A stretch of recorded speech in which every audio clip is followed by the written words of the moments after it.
Berhalter's back, bro. He's back. And I can't believe it, even though we all knew it was coming once the announcement was made several months ago, after 2 caretaker managers and an entire fiasco with the family. Greg Berhalter is actually back as the U.S. men's national team head coach, bro. Yes, sir.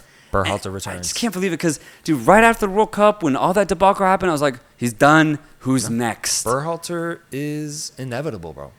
He's inevitable. At the end of the day, you know, it's really interesting because I've seen just a couple of excerpts of what U.S. men's national team players are saying about Berhalter, and the consensus seems to be the same.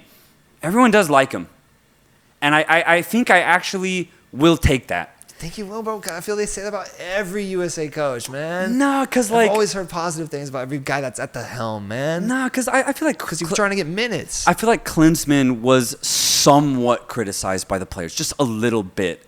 I really do think so. And obviously Bruce Arena wasn't able to get the U.S. men's national team to the 2018 World Cup. So just the fact that we have a coach that the players seem to like... I think even Gio Reyna, I think there could be some mending there. I think that's actually open. Hopefully that can happen. I'm actually okay with Berhalter coming back. At first I really wasn't, but considering the work that he's done with the USA in the last 3 years, and considering I thought how well we performed at the 2022 World Cup, why not? You know, why not?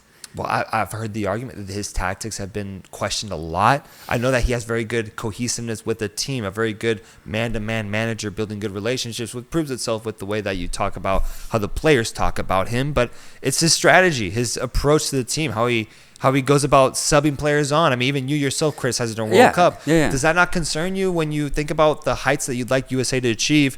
Do you not see him as maybe being somewhat limited in his role, or do you think he'll be able to amend those mistakes and be able to prove to be a very formidable coach in those big moments? I think we'll be completely okay because of, for example, Folarin Balogun, right? I think Berhalter, for as many weird choices he may make with subs, he's not going to take out Balogun, bro. Berhalter, at the very least, can identify very good talent, right? I think where he gets a little muddy is like the Brendan Aaronsons, right? I think he has trouble choosing when to put them on. But like, for example, Christian Pulisic, Folarin Balogun, Weston McKennie, Tyler Adams, Yunus Musa, I can guarantee that Berhalter's not going to mess with that. And that is the core of this U.S. men's national team. And the fact that I think Berhalter has a good relationship with that core, I think actually makes me very excited for this future because I know that core will stick together under Berhalter.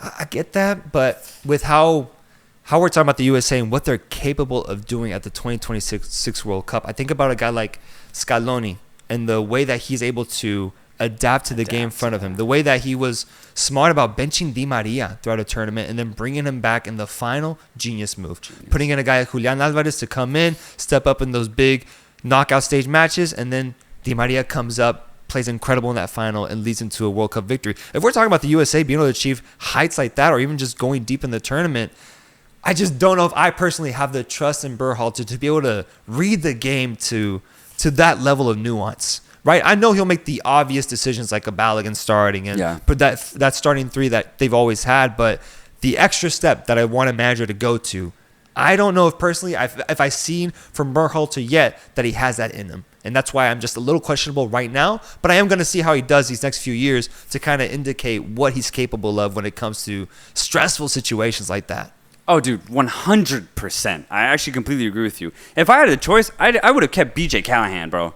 I would have kept the second caretaker manager because he had this. He was great. He had the team flowing. With the starting lineup, he was great, bro. He was fantastic. And he was actually played a slightly more offensive midfield than Berhalter would, which I actually really enjoyed. Unfortunately, that's just not the option that the USA wanted to go with. It was either Berhalter or like maybe Jesse Marsch, right? Do you hear the shit about Pep? Nah, that was... No, let me just entertain me, bro. His contract with Manchester City ends in 2 years. He joins the U.S. squad a year before the World Cup happens. I know it'd be very, very soon, but Pep would be... I mean, Pep loves the attention. He loves having that stage, that presence. If he can be the guy to manage USA with a job that in his perspective wouldn't have much pressure attached to it, and he just gets to be the main guy in front of all the cameras trying to guide a team that actually has a bunch of talent, I could actually see a personable reason for why Pep would want to take on that gig. And Dude. so I heard rumblings, bro. Very light rumblings in the distance of what if Pep Guardiola was interested in taking on the job. That'd be crazy, man. Maybe for 2030. Maybe for even if it was the best coach in the world at the time, which it is Pep right now. If he were to come a year before the World Cup, I'd be nervous, man. I'd be so nervous. I wouldn't want change like that so soon before a World Cup, man. I really wouldn't. But yeah, what the USA ideally need is exactly what you're pointing out. They need a tactician.